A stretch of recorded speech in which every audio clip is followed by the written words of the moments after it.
আজকে হচ্ছে আমি আমার আলমারিটা গোছাচ্ছিলাম আর সেখান থেকে বেরিয়েছিল এই জুয়েলারি বক্সটা, সেগুলোই তোমাদের সাথে শেয়ার করলাম। এগুলো কবে কোথায় কিনেছিলাম অ্যাকিউরেট তো মনে নেই।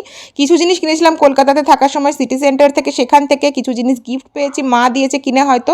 কিছু জিনিস হচ্ছে দুর্গাপুজো যখন হয় এখানে ব্যাঙ্গালোরে, সেখানে বিভিন্ন ধরনের স্টল বসে, সেখান থেকেও কিনেছি। আর আমি যেহেতু হার বালা দুল এগুলো কখনোই পরি না, বছরে একবারই কোনো পুজো টুজোর সময় পরি, সেজন্য আমার মনেও থাকে না যে আমার কাছে কি আছে না আছে। যখন কোনো সময় শাড়ি পরলাম, পরতে ইচ্ছা করলো কোনো রকম নেকলেস বা কিছু, তখন মনেই থাকে না এর সাথে ম্যাচিং জুয়েলারি আমার কি আছে। সেই জন্য এগুলো সমস্ত বার করে আমি গোছাচ্ছিলাম যাতে আমার আরেকবার রিকলও হয়ে যায়। তার সাথে সাথে তোমাদের সাথেও শেয়ার করলাম। কিছু কিছু জিনিস আমি নিয়েছিলাম গোয়া থেকে, কিছু জিনিস অনলাইনও নিয়েছি, কিছু একটা যেমন পাথরের যেটা দেখালাম সেটা মা আমাকে নিউ মার্কেট থেকে নিয়ে এসে দিয়েছিল। সেখানে স্টোন যেমন চুজ করে দেবো সেরকমভাবে গেঁথে সুন্দর করে বানিয়ে দেয়। তো এইগুলো থাকতে থাকতে অনেকটা জমে গেছে। এইগুলোতে একটা বক্স, এছাড়াও আরও কয়েকটা বক্স আছে যেগুলো আস্তে আস্তে গোছাবো, আর তখন তোমাদের সাথেও যদি পারি তো শেয়ার করবো।